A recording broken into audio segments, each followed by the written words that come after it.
இந்த வீடியோவை கடைசி வரை பாருங்க. இந்த செக்யூரிட்டி வேலை நேரத்துல உட்கார்ந்து புக் படிச்சுக்கிட்டு இருக்காரு. ஓனர் வந்த உடனே அந்த புக்கை பின்னாடி மறைக்கிறாரு. உடனே ஓனர், என்ன நீ மறைக்கிற காட்டுன்னு சொல்றாங்க. அவர் காட்ட மாட்டேன்னு ஆடம் பிடிக்கிறாரு. உடனே இவங்க அவர் கையில இருக்கிறத பிடுங்கி பார்க்கறாங்க. பார்த்தா அது ஒரு புக்கு. உடனே செக்யூரிட்டி கிட்ட, படிக்கிறது நல்ல விஷயம் தானே, எதுக்காக நீ மறைக்கிறன்னு கேக்குறாங்க. அதுக்கு இந்த செக்யூரிட்டி, குடும்ப கஷ்டத்தால இந்த வேலைக்கு வந்தேன் மேடம், ஆனா எனக்கு படிக்கிறதுக்கு ரொம்ப ஆசை, பிஜி எக்ஸாமுக்காக நான் படிச்சுக்கிட்டு இருக்கேன்னு சொல்றாரு. உடனே அந்த பொண்ணு ஆச்சரியத்தோட, இது ரொம்ப நல்ல விஷயம், ஆனா நீங்க ஏன் இதை மறைக்கிறீங்கன்னு கேக்குறாங்க. அதுக்கு இந்த செக்யூரிட்டி, ஏழை படிச்சு முன்னேறுவதை யாருமே விரும்புறதில்லை, அதுவும் பணக்காரங்க சுத்தமா விரும்புறதே இல்ல, அதனாலதான் மறைச்சேன்னு சொல்றாரு. அதுக்கு அந்த பொண்ணு, எல்லாரையும் ஒரே மாதிரி நினைக்க வேண்டாம், நானும் ஏழையாய் இருந்துதான் படிச்சு முன்னேறி இருக்க, உனக்கு படிப்புக்கு என்ன உதவி வேண்டுமானாலும் என்கிட்ட கேளு, கவனமா படி, கண்டிப்பா பாஸ் ஆகிடலாம்னு சொல்லிட்டு அங்க இருந்து கிளம்பி போறாங்க. அவங்க போகும்போது அவங்களோட கார் சாவியை கீழே விட்டுட்டு போயிட்டாங்க. கொஞ்ச நேரம் கழிச்சுதான் அந்த செக்யூரிட்டி கார் சாவியை பார்த்துட்டு அதை எடுக்கிறார். இந்த பக்கம் பார்த்தா இந்த பொண்ணு ஃபர்ஸ்ட் செமஸ்டர் புக்கை எடுத்து பார்த்துக்கிட்டு இருக்காள். உடனே அந்த பெண்ணுடைய தம்பி, எதுக்காக நீ இந்த புக்கை எடுத்து பார்த்துக்கிட்டு இருக்கேன்னு கேக்குறாரு. அதுக்கு இவங்க,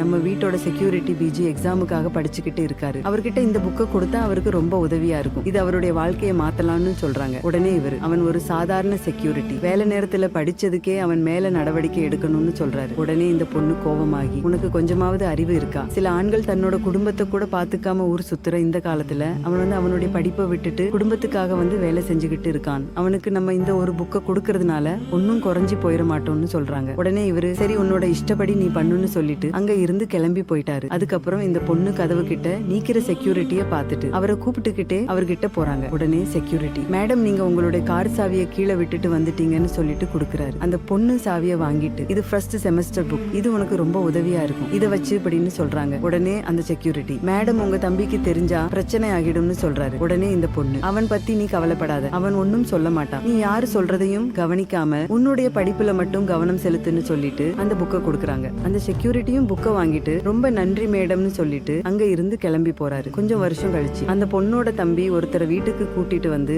இது யாருன்னு உனக்கு தெரியுதான்னு கேக்குறாரு. உடனே அந்த பொண்ணு, எனக்கு யாருன்னு தெரியலன்னு சொல்றாரு. உடனே இந்த பெண்ணோட தம்பி, இவர் தான் நம்ம செக்யூரிட்டி, இவர் இப்ப பெரிய கம்பெனில வேலை செய்கிறாருன்னு சொல்றாரு. அப்பதான் இந்த பொண்ணுக்கு ஞாபகம் வருது. உடனே அந்த செக்யூரிட்டி கிட்ட, உனக்கு வேலை கிடைச்சிருச்சான்னு கேக்குறாங்க. அதுக்கு அவருடைய தம்பி, இவருக்கு சாதாரண வேலை கிடைக்கல, இவர் ஒரு கம்பெனியோட சிஇஓன்னு சொல்றாரு. உடனே அந்த செக்யூரிட்டி, மேடம் நான் உங்களுக்கு தான் ரொம்ப நன்றி சொல்லணும், நீங்க அன்னைக்கு அந்த புக்கை கொடுத்து எனக்கு மோட்டிவேஷன் பண்ணதுனாலதான் என்னால எக்ஸாம்ல பாஸ் பண்ணி இன்னைக்கு ஒரு நல்ல நிலைமைக்கு வர முடிஞ்சதுன்னு சொல்றாரு. உடனே அந்த பொண்ணு, அதெல்லாம் ஒன்னும் கிடையாது, உன்னுடைய கடுமையான முயற்சியும் உன்னுடைய திறமையும் தான் உன்னை இந்த நிலைமைக்கு கொண்டு வந்திருக்குன்னு சொல்றாங்க. மனித நேயமும் உழைப்பும் இருந்தால் யார் வேண்டுமானாலும் முன்னேறலாம். அந்த செக்யூரிட்டிக்கு இந்த பொண்ணு உதவி செஞ்ச செயல் உங்களுக்கு பிடிச்சிருந்தா இந்த வீடியோவுக்கு ஒரு லைக் போட்டு கமெண்ட்ல சூப்பர்னு கமெண்ட் பண்ணுங்க.